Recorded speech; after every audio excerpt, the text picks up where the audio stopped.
I see you as like a master of community building. How have you done that? Why have you done that? People posting reviews of their products inside the groups that Yeah. helps to increase, I would say, the not only the brand awareness but the brand indoctrination as well, I would say. So I'll Yeah. indoctrinate you about the brand, and also it will make people buy products because they will see, oh, we got that product. Either I Mm. was not aware that was available, or whoa, oh yeah, I want this, I've seen that, I forgot, I want to buy. It's a reminder at the same time, you know. So I'm starting from scratch. I've got zero, I don't even have a Yeah. Facebook group right now. What would you suggest the first steps would be and to build this community? Hey there, I'm Ty, one of the founders of Monster Upsells. Look, if you want a Shopify app that increases your average order value without devaluing your brand with spammy offers and heavy discounts, you need to check us out. That's why we built this app. Basically, it's your upsell dreams come true, jammed into a sliding cart drawer that pops out the side of your screen and doesn't annoy customers. I also have a free marketing e-commerce Facebook group. And look, I'll put links in the descriptions down below, but that is not why we're here today. Today, I'm interviewing my good friend, Phil Cipriano. Is that how you say your last name, man? Cipriano? You did it well. That's great. Yes. Woohoo! Cipriano. I love it, man. Where's your accent from? So basically, I'm born and raised Canadian, you know. So and we are on the French part of Canada, Okay. which brings some sort of an extra edge to the accent. There you go. There you go. There you go. All right. Well, It's I like can it's under. it's like it's like Australian with French accent. I Here love you it. go. We resonate, man. We're on the same level. It's good. Yeah, there we go. That's awesome. Look, I'll give everyone a bit of a background about you, man. Look, Phil is the owner of Goth Rider. If you haven't heard of Goth Rider, it's a killer e-commerce biker brand. You should go check them out, even if you don't ride bikes or you're not a goth. Still check him out and learn from what they're doing. He's really good at what he does. He's generated over near 8 figures and services over 100,000 customers worldwide. I've seen his brand over the years sell literally everything. It's ridiculous. He's gone from like high-end fashion. I found you like years ago. A friend put me onto you and I was like, what the heck? He's selling high-end fashion to goth bikers for a pretty price on your website. And then he's gone from that to paraphernalia and things like that. And then to custom drinkware, then chili sauce. So you're selling chili sauce. And then over the years, now you're selling biker coffee. Like, what the heck? That's just insane, man. I've actually never seen another brand like pivot that much and I guess own their own niche that much. Can you tell us a bit about that journey and how you got to where you are at the moment? Yeah, absolutely. I mean, I think you bring like a couple of points. I think that's going to be like a part of the topic tonight or today, depending where you are on the on the zone, which It's zone you are in the 9 world. a.m. Yeah, here you go. So basically, I mean, I was doing like I've been like a lot of guys in our industry. We started doing Teespring, selling t-shirts online, then did a pivot doing drop shipping in 2015. And while I was doing drop shipping, I had general store at certain point, was selling a bunch of different things, and found out that, I mean, why we should sell everything on that store where we can niche down to a couple of different stores. And that's what I did. At a certain point I had like 10 stores running different niches, and it was a bit insane, but actually it's where Goth Rider is born. It's one of those niche that I was testing, and I had always much more success with that. And at a certain point I said, you know what, I mean, I'm going to start focusing much more in that niche, Wow. and trying to understand them, you know, what they like, what they love, why they buy this and that. And actually, I mean, that's what I did. So I closed down at a certain point, you know, the other stores, doing putting much more time there. And we did actually what you said. We did actually everything. You know, we started like selling watches, What? selling like cheap jewelry, selling a bunch of things. Then after that, apparel, all over print apparel. And but the thing, and actually, I mean, I was searching myself. That's the truth. I was searching myself, and I was trying to learn more about those customers, up to a point that we went into, yes, high-end jewelry, because I was finding more and more people copying what we were doing, Mm. having access also to the same kind of suppliers, having access to the same kind of products. You know, when you're doing drop shipping from China, at a certain point, everyone knows what you're doing. There's a bunch of software out there that they can, you know, scrape your website and find out suppliers and all this kind of thing. So there was nothing that was differentiate us from the newcomers. You know, it was very hard.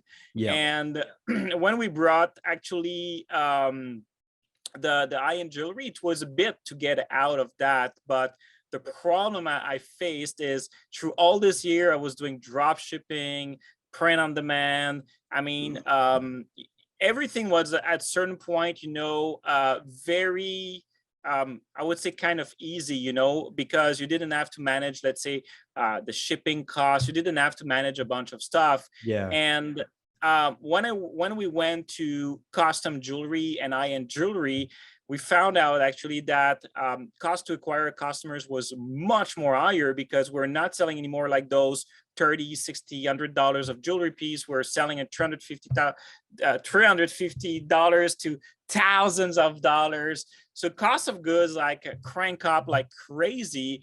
And at that point, I didn't understood, you know, really well the investment that needed to continue. So during about like 2 years after, I mean, we kept like doing that, no intention of scaling really. And I was still searching myself in terms of what can I do to have a product that is appealing, that is repeatable, that people will love and just order by themselves. Can I just hold you up in there? Yeah. You said a few keywords. You were looking for something that was repeatable, that customers would love. Can you also make sure that you touch on that as well? Repeatable. Yeah, for sure. Yeah, sure. Because that's one thing that we are learning, like, especially now, you know, now, like I said, you know, cost of acquiring customer is pretty high, but I used to be in that place when I was doing jewelry. So I have a better understanding. But the problem when you have products that are not consumable, especially like, let's say in jewelry space, sometimes they will buy one time at $300, $1,000, and you will not be able to see them for a few years or a couple of months. So you don't have that aspect of getting them again, buying them. Yes, you have a couple of them, but not a lot to make it really scalable, you know, at some sort of price point. And you can see that as well, you know, with big brands like Louis Vuitton. You know, you have a specific kind of customers for that, but a lot of those smaller customers will probably get money on the side for a year before they can buy a purse for $3,500. But in the meantime, what is going to happen is they might buy a $350 wallet, you know, that is more affordable, you know. So and that the part of jewelry, it was a bit there. There's no repeat. It's very hard to understand the lifetime value, especially when you're a smaller brand. Yeah. So to get there, that repeat, I was looking at consumables products. So, and I started understanding, you know, but because of all those years I was in that brand, in that niche, I was trying to see, you know, what has the biggest appeal, what has the fastest growing, what is steady in terms of grow year after year. And actually there was three niche, three type of products that I came across. One was cosmetics, actually. Cosmetics for cosmetics. Okay, yeah, for women, not for men. And I don't know, man. You're in Goth Rider. yeah, exactly. I'm still trying to understand your customer, but anyway, yep. Yeah, I mean, and I'm gonna explain the customer after, because it's beyond being goth. You know, it's much more than that. Yeah. So I was looking at, you know, what was the offer on the market, and I was seeing, you know, the potential there. There was actually no direct offer for women that love to have a cool rock look There was like very few, but they're all like crossovers. There was like something specific. So there was an opportunity there. The second opportunity was supplements. Supplements is a growing year after year, crazy industry. And in the biker community, there's a lot of people that trains, they're like, Yeah. they're passionate about training, going to the gym and things like that. So I said, oh, there's a fit there. And then there was coffee, actually. And coffee, I had this opportunity 10 years ago to enter in the coffee business, but sadly, the partner were not a good fit, and we decided to split before even like launching the business. So it didn't work at that point. Yeah. Wow. But so, and coffee business is a growth year after year, is one of the most consumable goods in the world. But it's tricky. There's a couple of stuff that makes it difficult to enter. There's a barrier to entry there. Yeah. But at the same time, what happened is it was COVID time, and a couple months before COVID hits, I launched an agency because people were always coming to see me. Phil, can I help you? Can you help me? And all this kind of thing. What you can do for me? I said, okay. I mean, I'm gonna see how I can help people. And I started actually consulting a local brand here. They had a coffee business running for over 15 years. Yeah, wow. They had like a good growth. They needed like marketing and strategies to help them to go to the next level. So I said, yeah, why not? And actually, we became friends. We were bouncing ideas. We had like the same vibe. And when COVID hit, I said, you know what? I'm gonna reach them out. I'm gonna see, if we can do something with Goth Rider. And they said, yeah, I mean, why not? Let's try something. So I decided to do a whole rebranding. So really like starting almost like from scratch, like ditching everything that I did like back in the days and starting from fresh. And it took us about like 3 weeks. We got everything up, set up, running, our proper proprietary coffee blend. And we started selling, and actually it went like very fast. We were selling like a couple months later, about like a ton of coffee per month. Wow. And it went very good, very well. And the thing is, we got also new challenges coming from that, because like I was telling, is that coffee is a market that is exactly like the beer. When I'm talking about beer, is the drinking beer market. Okay. Yeah, 20 years ago. 20 wow. years ago. Which means that people are starting to get interested about the coffee, the origins, how to make it, doing their own blends. They're starting buying like these crazy multiple thousands of dollars coffee machine. They're getting interested, a bit like exactly same, like 20 years ago and more in beer market. Yeah. People were trying their own beer, building their own brewery at home, understanding how it was working and all this kind of thing. So figure out that that's great, because I can see myself in 20 years from now if I put, the basis properly, and I can have like that long-term vision. You're thinking 20 years. Like that's a key thing right there. You're thinking 20 years in the future. I don't really hear many e-commerce businesses ever thinking like that. That's great.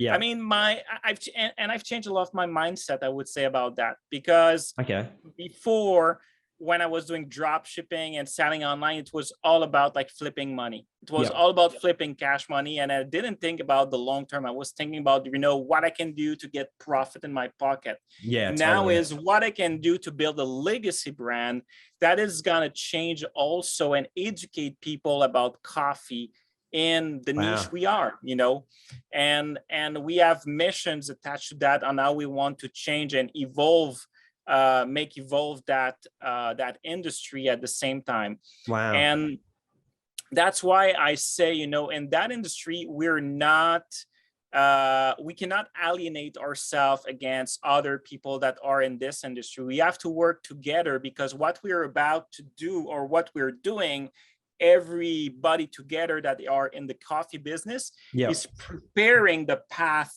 for 20, like maybe like before, but educating people so now they will know and they will make proper choice when Yeah. They consume coffee, you know. So it's much more different than it was, but the struggle is like everyone. We have exactly the same kind of challenges Yeah. than any other e-commerce D2C brands, with you know, how we reach people more effectively, um, how we can increase our margins, because, you know, yes, we are like everyone, we are touched by the inflation, you know, cost of goods are increasing, Yeah. and Have you people are been not hit? Have you guys been sorry. hit pretty hard with that? I would say that we had an advance in some sort because we're more a specialty coffee, so our pricing is more expensive, let's say, than the industrial big known brands, you know. Yep. So we have some sort of margin that helps, but it's not going to last very long, you know, because when I look at Brazil had a very bad harvest last year. Mm. With the inflation this year, this is going to increase. And actually, Brazil, in terms of coffee, is a bit like the I would say the master in terms of who dictate the coffee price in the business. Yeah. So, Okay. and on our side, we don't source from Brazil; we source from Africa, Yeah. especially from Ethiopia and Rwanda. But it has an on And flow. They decide things and it kind of but just yeah, they goes throughout the decide industry. exactly, like they have 40% Yeah. of the industry in the coffee business, so they have enough impact to say, you know, if this is what is Wow. going to happen, this is what is going to happen, you know. Yeah. Yeah. Yeah. So Yeah. eventually it's going to catch up, we'll have to adjust. And that's one thing. The other thing also beyond that is, like I said, you know, coffee is a commodity. Most of people think about getting a coffee and that's it, you know, to keep them awake, or, you Yeah. know, just to start their morning. They don't even think about it, you know. So when you're starting promoting coffee, you're fighting against a commodity, you know. So you have to differentiate ourselves. And on our side, what we decided to do is to work on the curiosity part of the brand, you know. Oh Yeah. my God, you know, there's a skull now attached with coffee. We're not the Yeah. first. That's what I was going to talk. That's literally what I was about to dive into straight after this. I was going to be like, hey, say you're selling. Let's just take a snapshot of what you're actually selling. You're selling like clothing, you're selling jewelry, you're selling chili, and then you're selling coffee. They're all highly competitive.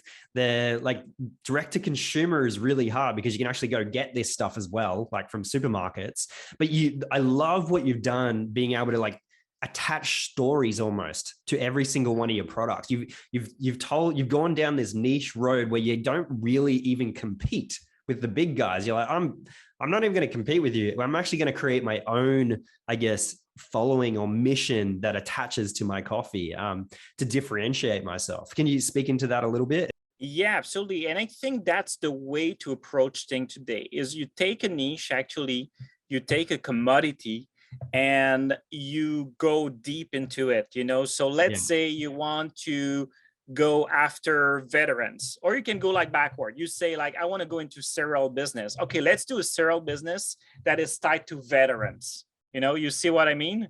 Yeah. Or let's do a cereal business tied to firefighters. You know, we're going to build that whole world around that. So you're taking commodities and you adapt it to something that is very tied to a population where you can talk directly to them. You're not part of this whole large thing that, I mean, you have to fight against all the big one. And you will never have the power, actually. You know, when I look at coffee, if I would love to fight at that level and the image, let's say of, I don't know, like Starbucks, I'd say, I mean, I would need like $1 billion tomorrow to be there, you know. That doesn't make sense, you know. So when you're smaller, think about, you know, where you can position it yourself, where you see that there's almost no competition, or if there is, it's hard for them to understand. And one of the best story I've heard recently, actually, and that gave us a lot of ideas on the next step for a brand, but was the guy that developed that 5 hours energy drink. I don't know if you ever seen those 5 hours energy drink. Actually, 5 hours Oh, energy drink are very small bottle. okay. Okay, they are energy drink. They taste awful, I'm gonna tell you, but they have the best placement Yeah. possible. Actually,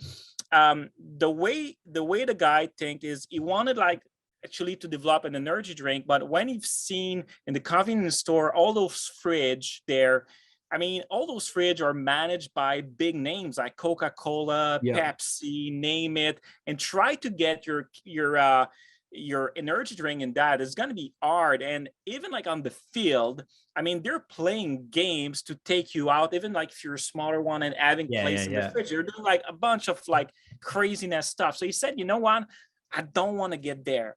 What I'm going to do is, first of all, I'm going to have like a small bottle that is going to be easy, that doesn't need to be refrigerated, can stay on the shelf longer and all this kind of thing. And what I'm going to do, I'm going to take it and put it where actually nobody cares, which is in front of the cashier in the convenience stores, just near like the gums and the chocolate bars and all this Yeah. kind of Wow. thing.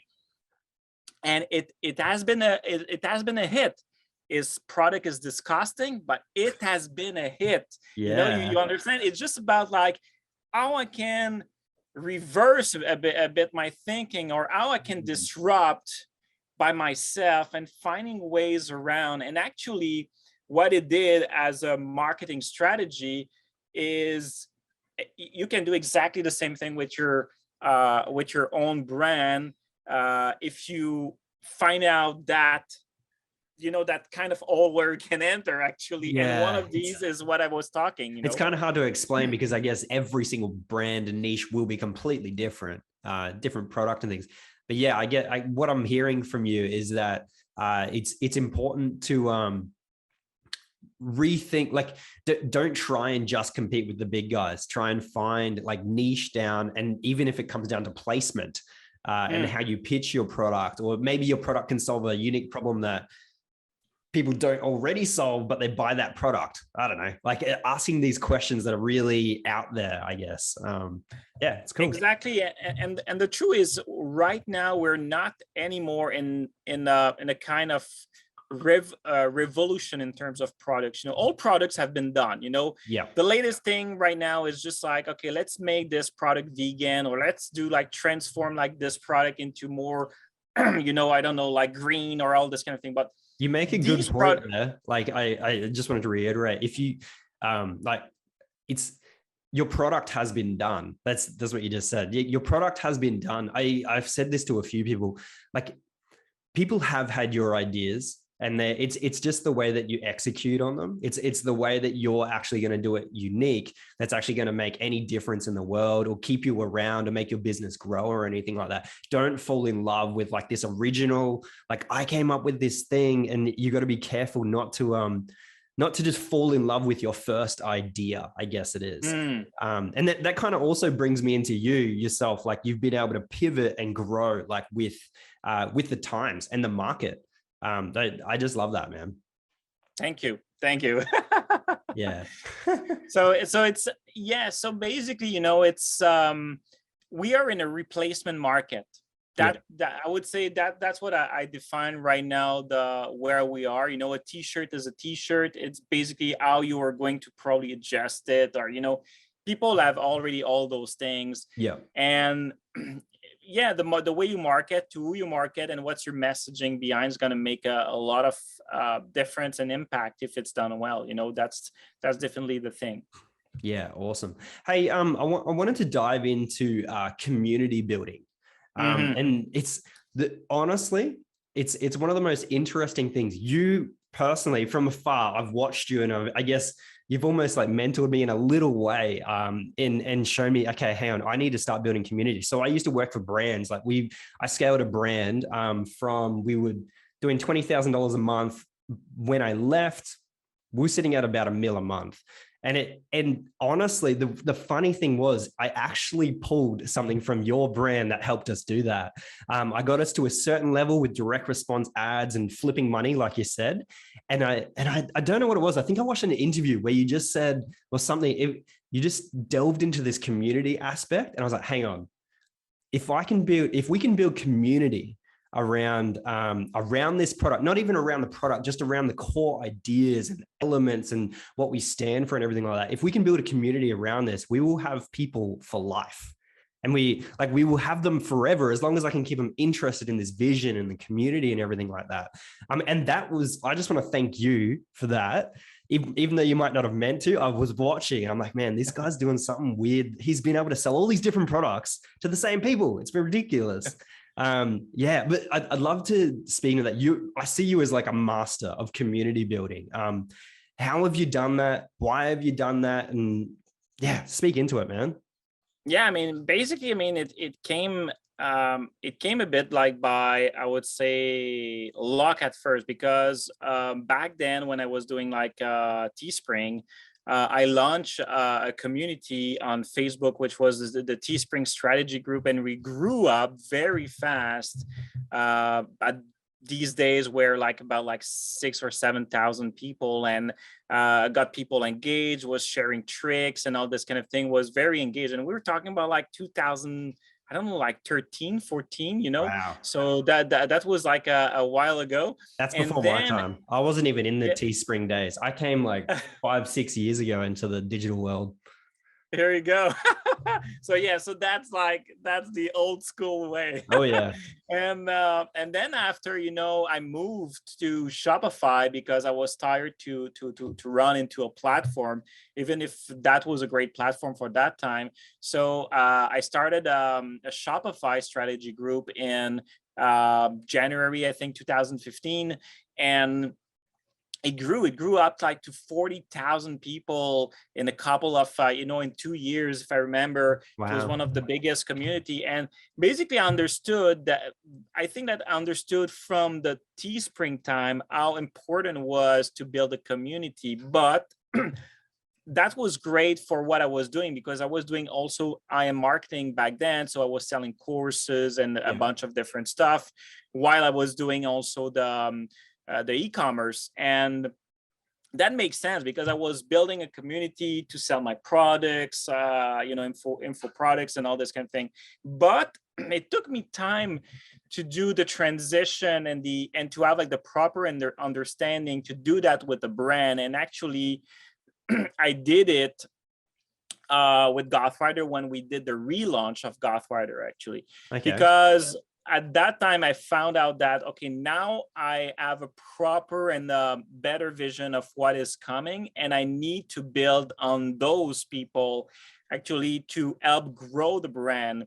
And not only at the I would say at the financial part of it, you know, it's more about how they are going to enjoy being, you know, what we are, and how they can get, you know, part of the development of the brand as well. So now it's much more about, you know, trying to figure out what they like, what they love, what they would like to see, and a bunch of things like that. You know, it's much more trying to get collaborative actually than just getting engaged for engaging, you know.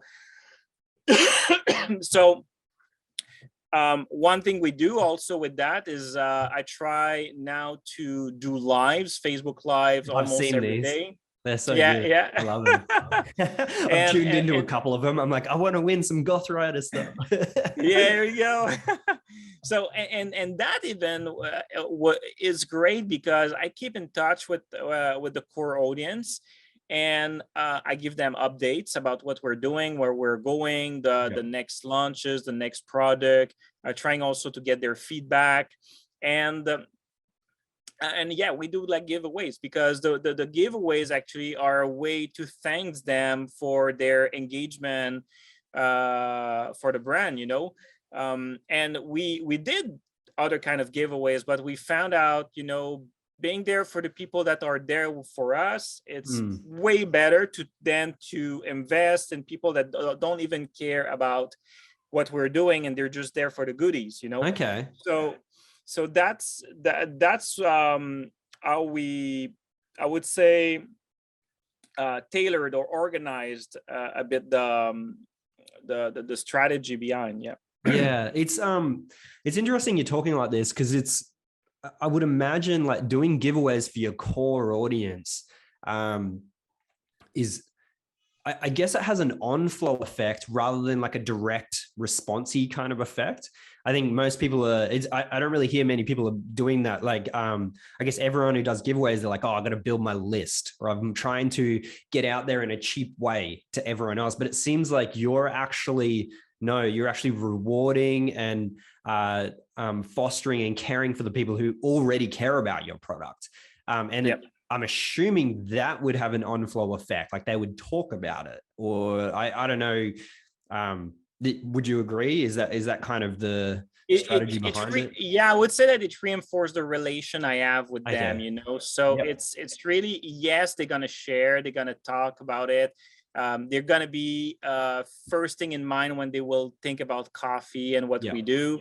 That's the goal, actually. That's the goal, that to be their first thing they have in mind, That's and if they great. don't have, I mean, they will try to get, whatever they can out of us. Yep. But on the other side, trying to acquire customers through giveaways, we did that like crazy amount. I've generated like through, like multiple millions of leads, if I can say that, because I've been like doing giveaways like since 2008. Yeah. Wow. I was running back then, agency that was specialized in lead generation, and that was one of our tactics. And I can tell you a lot about giveaways, which most of the people that are getting for giveaways are contesters. They're not there to get I would say engagement with the brand. They're just there for the Yeah. price, and that's all. So yes, it's gonna give you visibility, I would say brand awareness up to a certain point, but basically not so much, because since Hmm. they don't care about remembering as well your brand. So there's other way of doing brand awareness that have better lift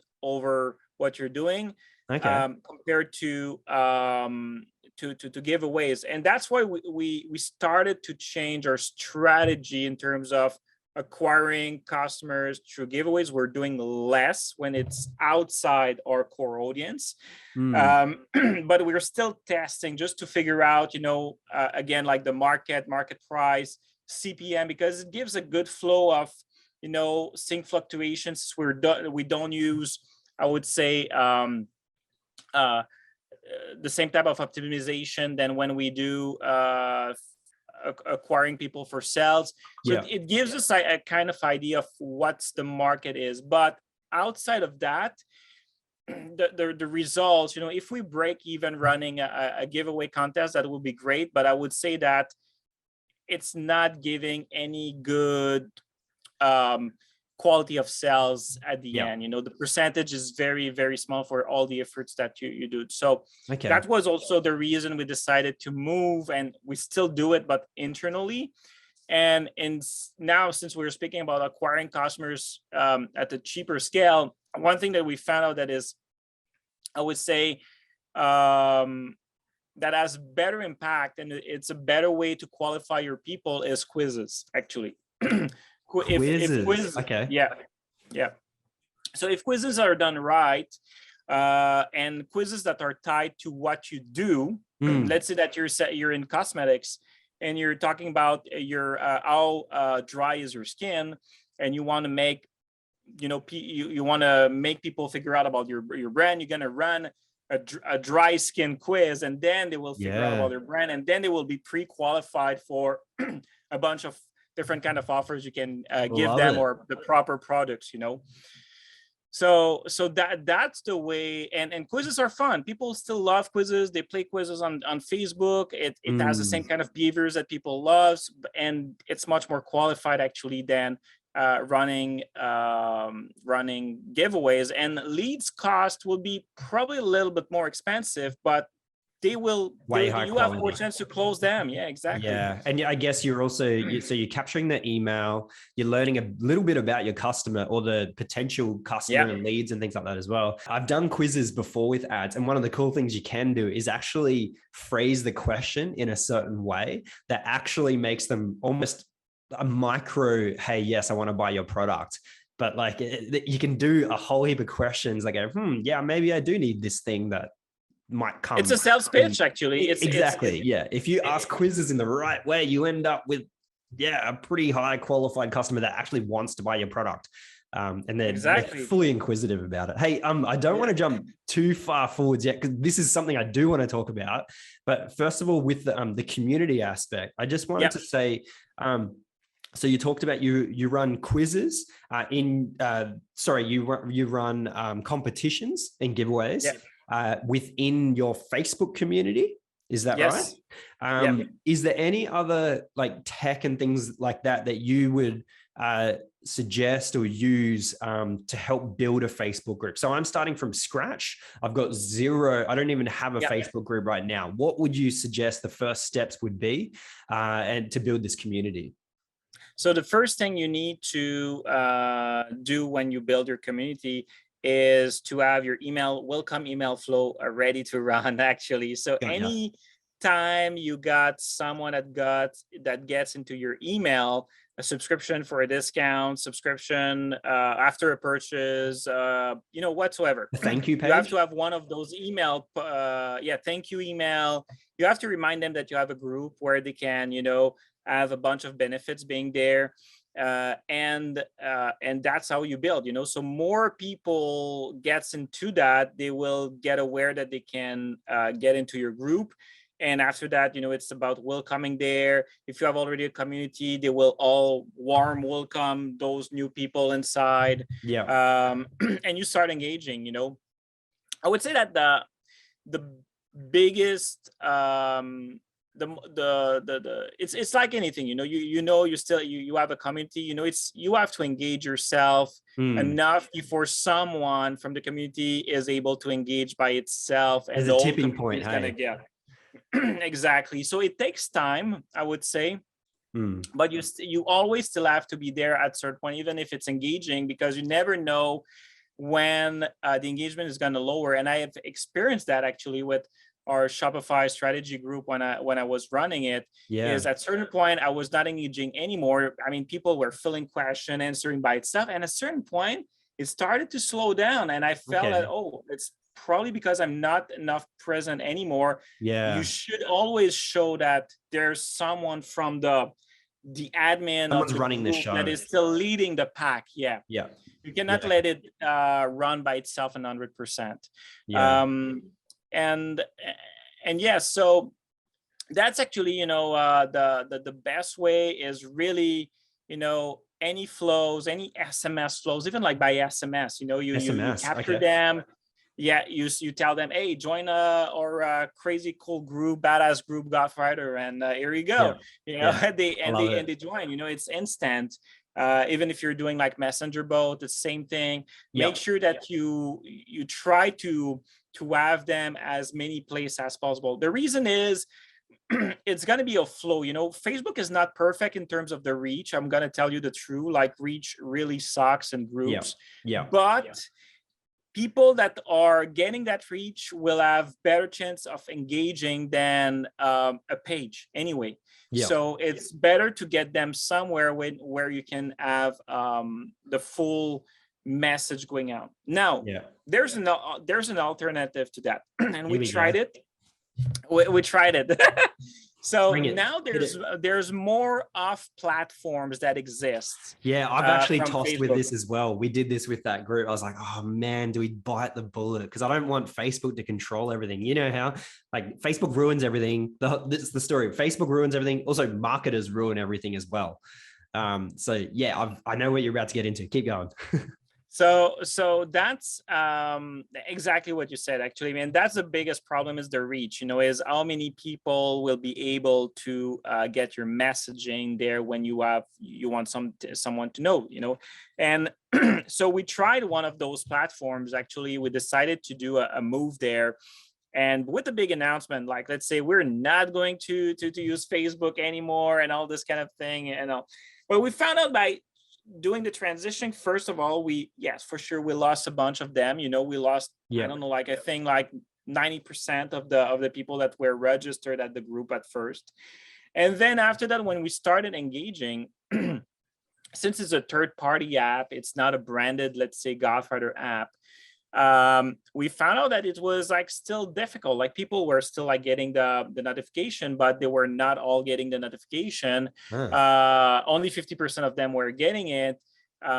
We had to remind them to go in the platform to watch their stuff and all this kind of thing. So we found out that there was much more work actually for the results that were nearly the same as Facebook groups for now. We would have to actually have someone that is fully dedicated to, a real group manager like they do on Discord and things like that. You have like to need someone that is fully dedicated, because the truth is most people are on Facebook. That's it. It's the most convenient place to be without a doubt, and especially for a certain, I would say, a range of people. So 35 and up, forget the rest, they're going to be on Facebook. Now, if you're starting a community on, let's say, Discord, just for fun, I mean, your demographic is going to be younger, and it's going to be like 16 to, I don't know, like 25. And that's going to be perfect because they're not on Facebook, actually. So it's important to find your community platform that fits with your audience first and where it is first, Okay. So and if you're selling a course online, that's maybe okay to have a third-party platform, because people know it's the place for something, to do something specific. It's not just trying to support, So when you're a brand, it's more like we're trying to support something than having a real dedicated place, except if you do like something like super VIP, where only like few person can have access. And even there, I'm not sure you will get like full engagement, So my lesson is go where your customers are. That's it. That's all. I love it. Yeah. No, I've actually had to go through this process because we were going to do that, pivot through, like try and I'm glad I'm actually hearing this because I know that we made the right decision not to do it. That's awesome, man. Hey, I also wanted to touch on one other thing with groups and communities is just for the audience perspective, when we switched the bigger brand over to community style, like we wanted to go into community, what it actually also did for us was it removed the need for like hard selling as much and the need for I guess direct response, buy this now kind of thing, like really in your face discount or offers and things like that. We could actually we still did like offers and things, but it removed the need to really sell hard your product to make people take action. The reason being is once you join a community, everybody sells for you. If you can, that's one of the, would you agree? Is that something that it's like pretty much everyone is a review, every single person in that community. Even if they haven't purchased from you, that's the funny thing. It's like they've added more reviews just by joining. And it's got this on-flow compounding effect. And the funny and the good thing is even if someone doesn't purchase from you, if you can get them into the community, in the back of our minds, we just went, well, one day they're probably going to purchase from us because this community will sell for us.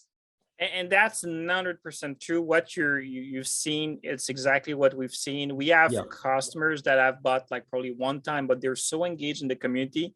They will engage with every post. That's awesome. Just to support you, and it's probably just not the right timing to buy more for them, but they're engaged and they're creating that that thing. And the other thing we've seen also, there's two other things, is like people posting reviews of their products inside the groups that helps to increase, I would say, not only the brand awareness, but the brand indoctrination as well, I would say. So I'll indoctrinate you about the brand. And also it will make people buy products because they will see, oh, we got that product. Either I was not aware that was available, or, whoa, oh yeah, I want this. I've seen that, I forgot, I want to buy. It's a reminder at the same time, So I think that's the strength of the community is yes, in terms of sale, it has a lot to do, but also, like I said, in terms of creating that sentiment of being part of something, you know.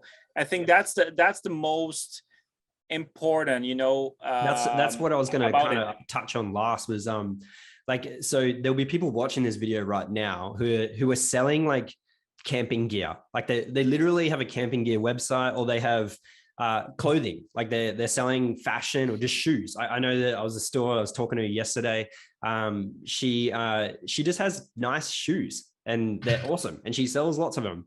And then there's candle people and baby product people. What kind of advice would you give people that are trying to make the leap from, okay, I sell candles, to now building a community? How the heck do I build a community around my candles? It's the same thing that you will do with your TikTok videos, actually, I would say.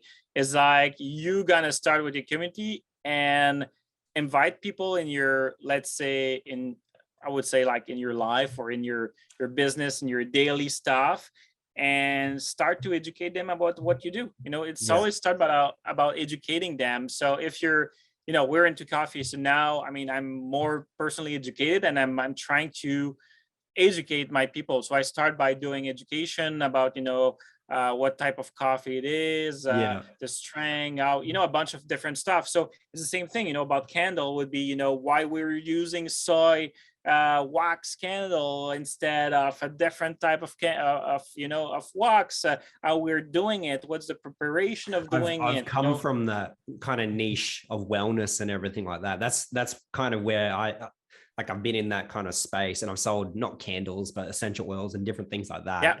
And we made the leap of, hey, let's just build a wellness community. Forget about the essential oils. They can talk about that. We can do all of that stuff and everything, but the community is all about being well, or like, let's try and help everyone be well. Yeah. And but I think it's good, but I think it's very important. It's very important to integrate your brand inside, because if it's too much, it's on the wellness, people will not care about your brand. You're there to build a community around your brand, but also by educating them and letting them share their experience about that also. And actually, that's how also you find sometimes new ideas for new products. So they probably came across something else, and you say, oh, you know what, I mean, we should probably develop that kind of thing. And you were talking about the hot sauce and a bunch of things we do, barbecue sauce and things like that. Actually, all those ideas are not from me, are from the community. Wow. They asked to do steak rub, they asked me like, can we do like, and I found out that inside our community there was a big a lot of people that had interest into the barbecue sauce and whatsoever, like Texas style thing and whatsoever, So, and that's how you can discover how deep, or how you can,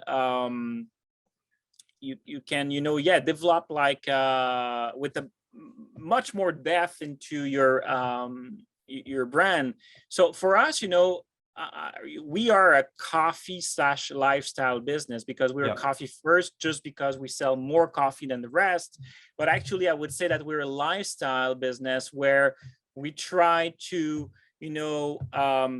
come and offer whatever they want through the journey. So they start their day with a coffee, but at noon they will have something else. At night they might want to do like a barbecue, and we'll have like a bunch of stuff related to that. But that's awesome. It's really about like looking, their whole journey, than just trying to do one thing. But it's why I say, we're more into people than the rest, but coffee is the best thing to start in the morning. So there you go. Except if you're a tea guy. All right, you're preaching to the converted. I've owned cafes, and I'm from the coffee world, so you've converted me already, man. Hey, so in 2022, the marketing landscape has changed. I don't know, Facebook ads are expensive. It's getting harder to acquire people. You've got margins getting tighter, and there's just so many different things. I've actually heard, I talk a lot in Facebook groups, and I've put out there like, how are brands doing? And honestly, some brands are really crushing it through this season, like absolutely destroying it. I'd say probably about 10 to 15% of brands, whenever I ask that, are just destroying it. But then a lot of people are kind of getting left behind. And I'm just assuming a lot of it's because they haven't been able to adapt or come up with new strategies and things like that to keep people engaged, or traffic sources and things like that. What have you done this year? Or have you done anything that that is really working for your brand, or it hasn't worked over the last since the start of the year, mate?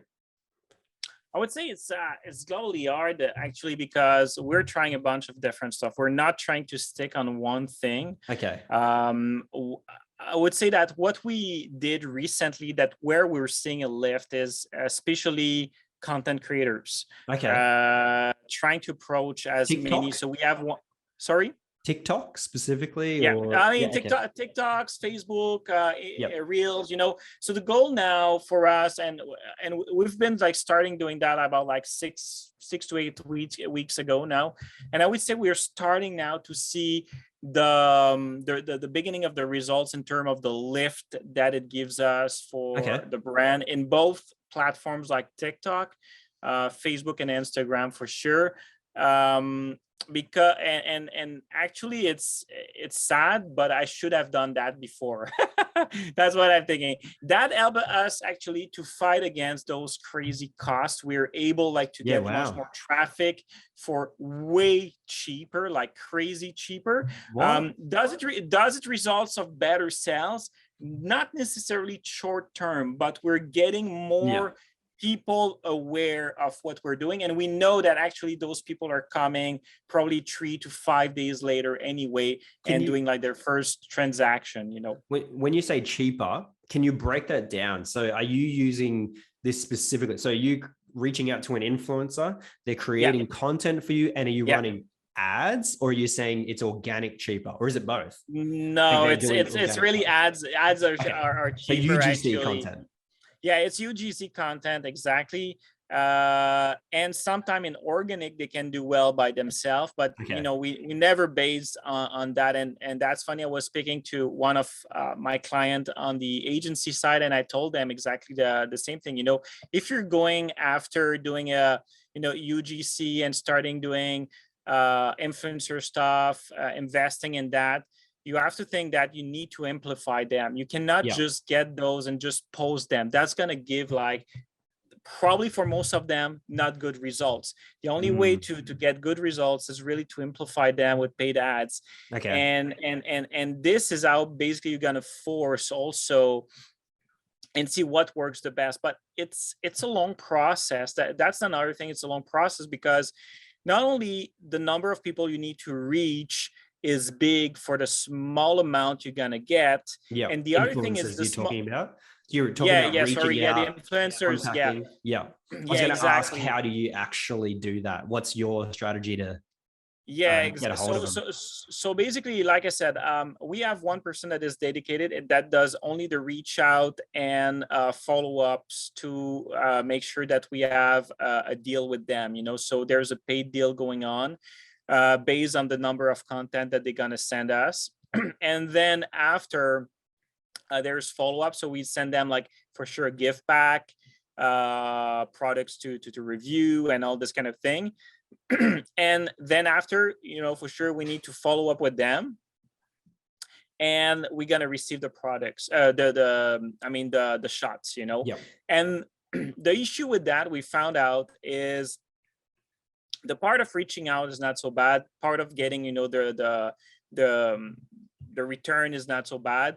Getting the visuals, the creatives, that's the hardest part. And also after that, it's not only getting the creatives, it's getting quality creatives, which means no pixelized videos. There's still people that don't know how to make a video on their camera, and they send blurred videos, and they're doing like TikToks, but when it's time to send them like stuff, it's blurry, the quality is bad, the sound is bad, and everything is bad. So you have to cut this off or ask them again to do. So there's very small amount. We were calculating that today, and it's between 1 to 3% of people that we reach out that give us good, Wow. I would say, creatives that we're able to use as ads. So that gives you like the amount of effort. The So hard I said slog. like, yeah, and when I say it took us time to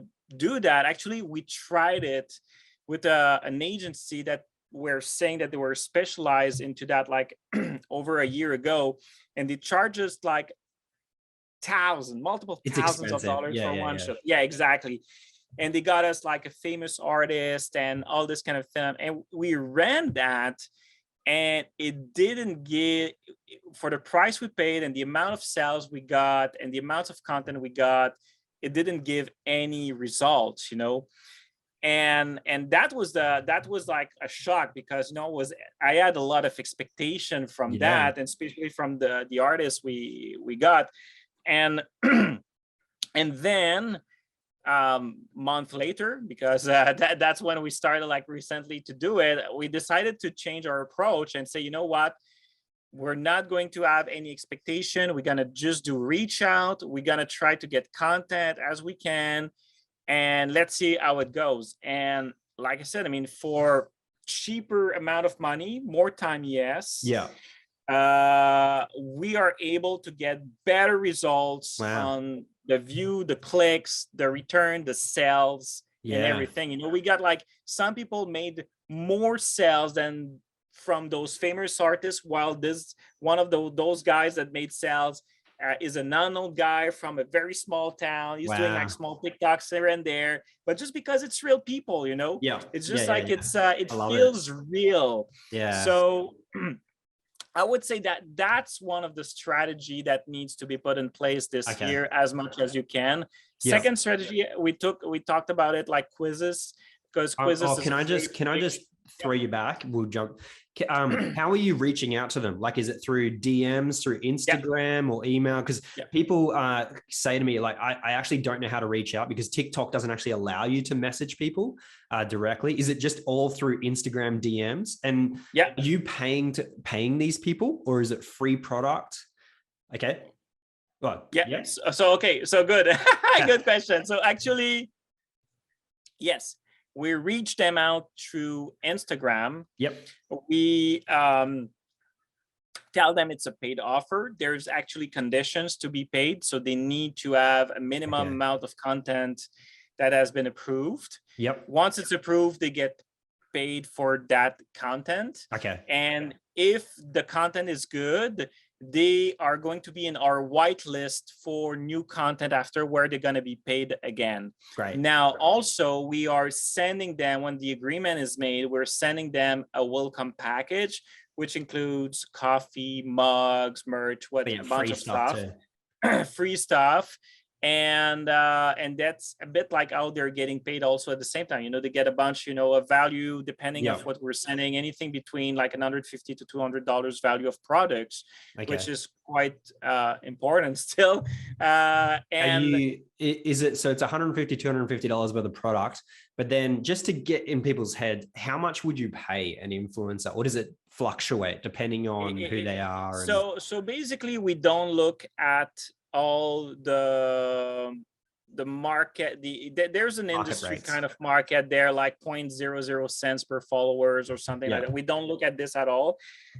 We look just at if the person fits with the brand. They can have 1,000 followers, they can have 10,000 or 40,000. And we found out that sometimes people with 40,000, even like we have one influencer that has 250,000 followers.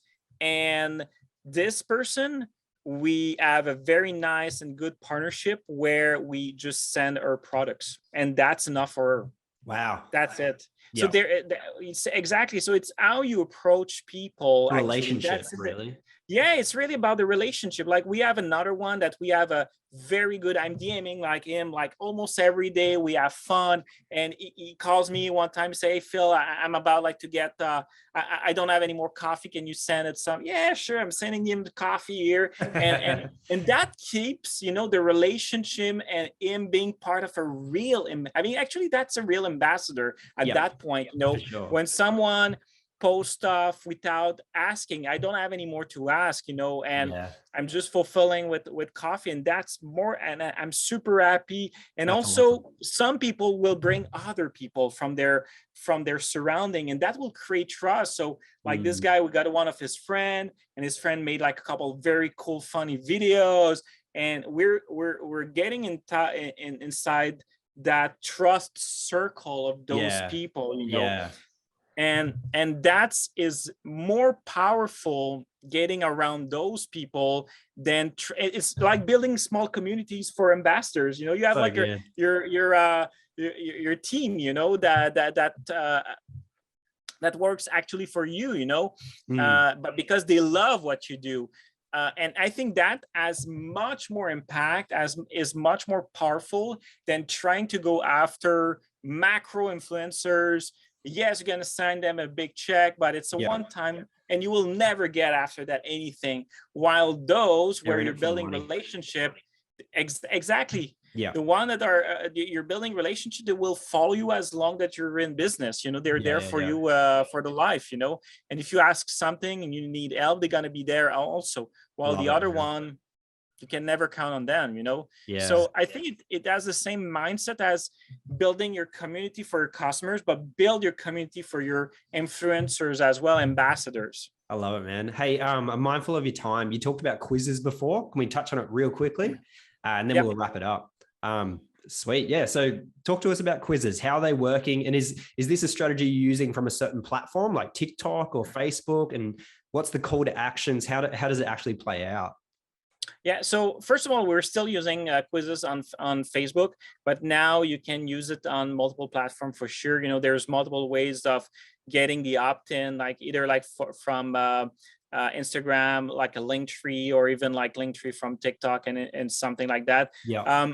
Quizzes is good again, like to get that amplified, because people are especially like in Facebook, people have this behaviors of playing, engaging, and all this kind of thing, which is a bit different probably on other platforms where the click is not the easiest to get. Yeah.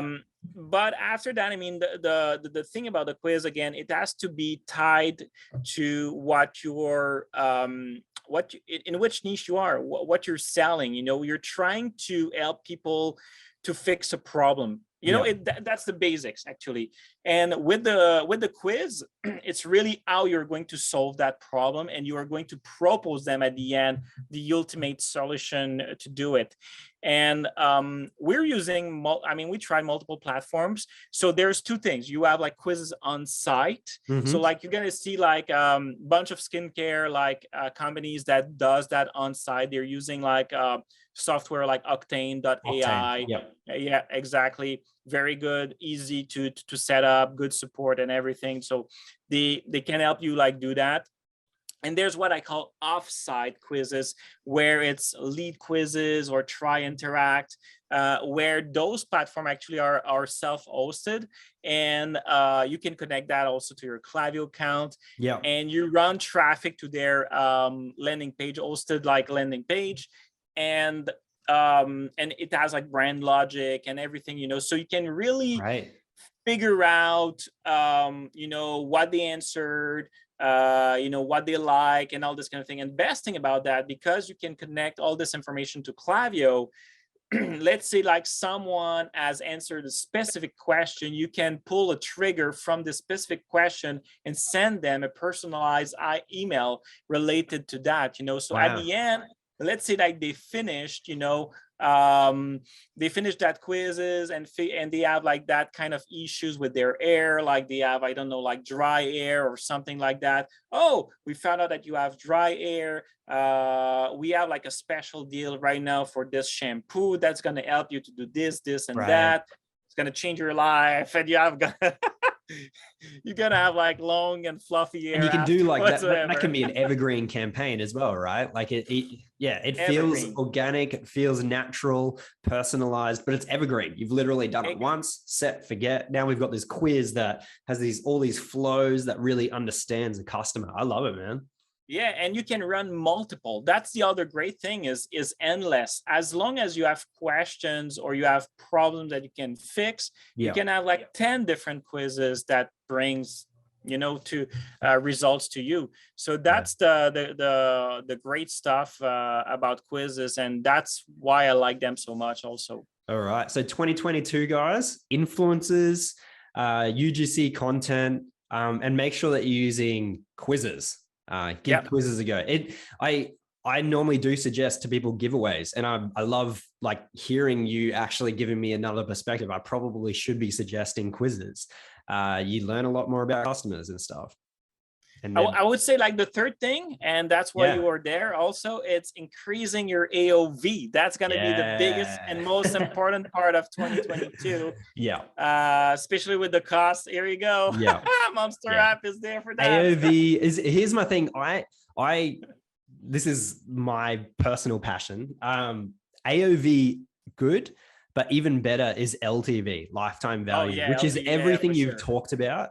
And that is, it's funny. People talk to me about upselling and AOV and things like that. I'm actually more passionate about LTV than I am about just increasing our average order value, because LTV is where you build a real business, you build something that's going to last longer, and also something that's sellable as well in a way. Like you've got an end goal if you need to have it. It's more rewarding. You do less work over time.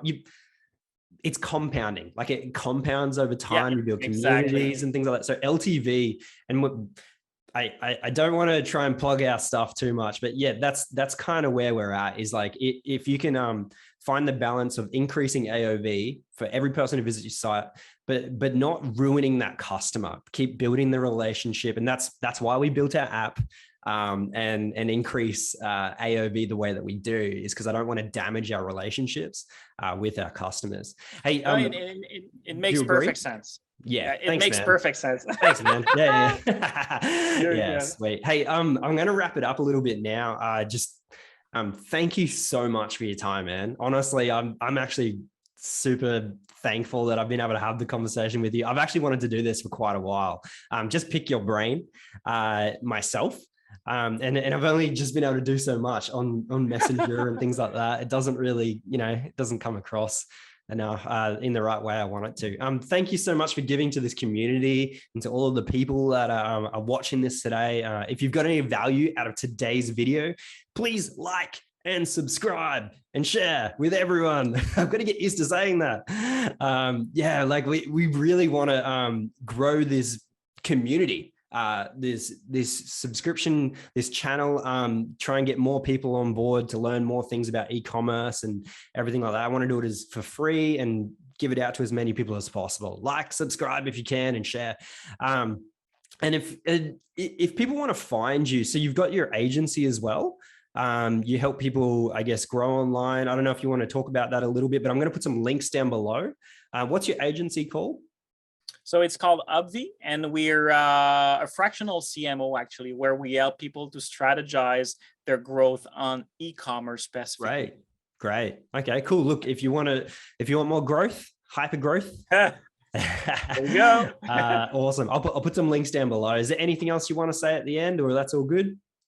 That's all good. Thank you very much. This has been fun, man.